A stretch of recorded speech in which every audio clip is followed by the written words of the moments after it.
Magandang gabi po sa inyong lahat. Magandang gabi din. So ayun, ako po si Prince Gerald de los Santos. Galing pa po ako ng Bulacan. At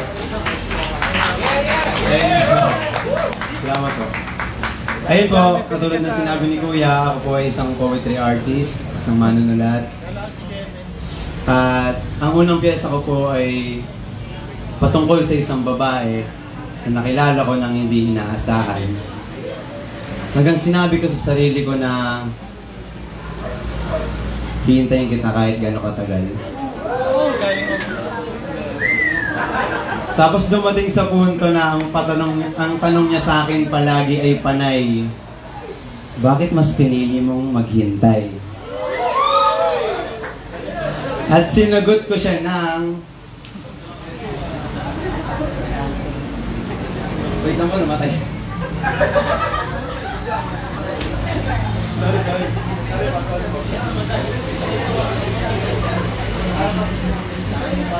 Sorry po.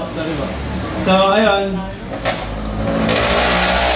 Dumating sa punto, ang tanong niya sa akin ay panay, bakit mas pinili mong maghintay? At sinagot ko siya ng gabi-gabi akong naghahanap ng dahilan at paraan para hindi ka magustuhan.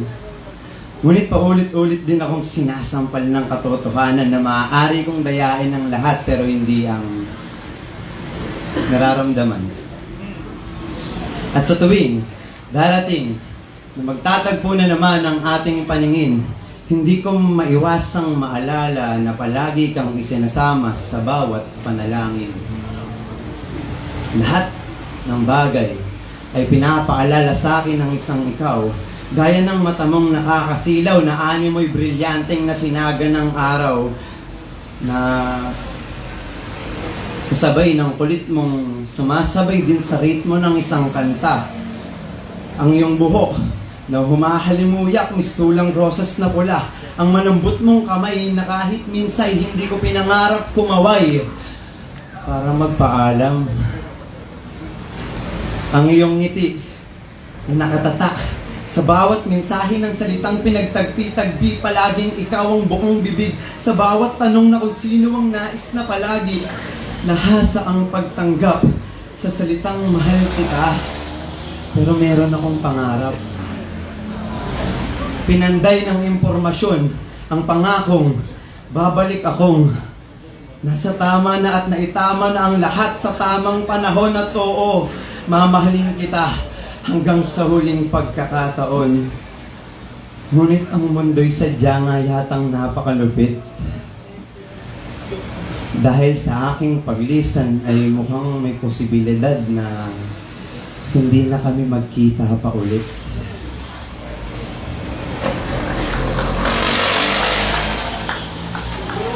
Yan, salamat po. Yun po yung unang pyesa ko. Bago po sa pangalawang pyesa, Happy Independence Day po. Maligayang araw ng Kasarinlan. At ang pangalawang pyesa ko po ay akma sa kung ano man ang pinagdiriwang natin ngayong araw. Ngunit siya hindi lang kalayaan basta-basta. At ang pamagat ng aking pyesa ay ang paglaya ng nararamdaman sa bilangguan ng kaisipan. Nasubukan mo na bang palayain ang sarili mo sa kung ano-ano ang iniisip mo? So ayun, tumayo ako rito sa harapan nyo hindi para magpatawa, pasensya. Tumayo ako rito hindi para magpakaba. Tumayo ako rito para gisingin ang nawawala mong kaluluwa. Oh, di ba ikaw yun? Ikaw yung dating normal na tao na hinahangad lang ay maligtas sa palo. Dating simpleng tao na ngayon ay ninanais ng manalo. Dating simpleng tao na ngayon ay sawa na sa pagkatalo. Dating simpleng tao na ngayon ay naniniwala na din sa salitang pagbabago. Tangina, seryoso? Pagbabago? Eh di ikaw na rin pala yung dating simpleng tao na ngayon ay nangangarap na din ng malabo. Okay, hayaan mo kung ikulong ka muna sa silyadong kwadradong kwarto. Habang tumutugtog ang pinakaayaw mong musiko, nandun ka lang ng isang linggo. Sige, maupo ka. Magupo ka sa iisang silya. Magtiyaga ka sa maliit at patay-sinding bumbilya. Ubusin mo ang biyaya, huwag kang magtira sa sarili mo. Hindi. Sige, maglibang ka habang pinababayaan ang kalusugan mo. Unti-unting magdidilim ang iyong paningin at ikay may hilo. Iiyak ka at tumatawa habang inaalala ang mga pagkakamali mo hanggang sa mapraning ka at iyumpog sa pader ang iyong ulo. May mga boses na bumubulong sa'yo na ang sinasabi ay, wala kang puntang tao.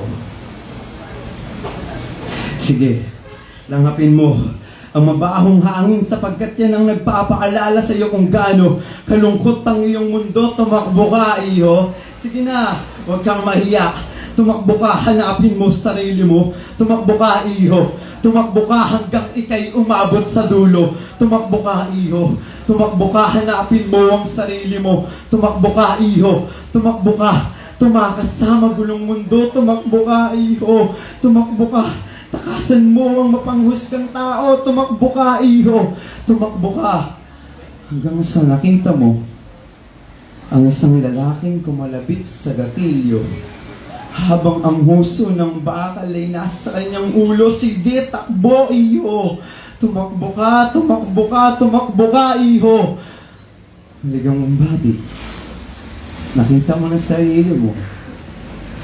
Makakalabas ka na sa kwadradong kwarto na binuulang ng kaisipan mo. Nakulong ka ng ilang minuto na akala mo'y isang linggo. Hindi naman ito sarado o silyado. Hindi ka lang makalabas dahil di mo makita ang sarili mo. Ang makikita mo ay ang kinatatayuan mo. Hindi mo agad nakita ang dulo dahil di mo pa din makita ang sarili mo. Pumayag kang makulong sa imahinasyon mo sapagkat gusto mong takasan ng magulong mundo. Hindi ka makalabas sapagkat hinaharang ka ng panghuhusga ng mga tao. Nakakita ka ng nagpakamatay na tao at sa sobrang pagmamadali mo, hindi mo nakita na ikaw pala yun kung hindi mo natakasan ang imahinasyon mo. Kaya maligayang bati sa'yo. Nakita mo na kung ano ba talaga ang para sa'yo. Tuloy mo lang ang pagtayo sa sariling paa mo. Huwag na huwag ka nang babalik sa kwartong binubuo ng imahinasyon mo. Huwag mong iiwanan ang pandinig mo sa mga nanguhusga sa'yo. Magpatuloy ka sa kada darating na problema sa'yo. Huwag kang mapapagod tumakbo. Mahusay ka, iyo. Natakasan mo ng ilang minuto ang napakagulong mundo. Lumaban ka sa kung ano man ang nasa isip mo. Salamat po. Maraming salamat, Prince Gerald, sa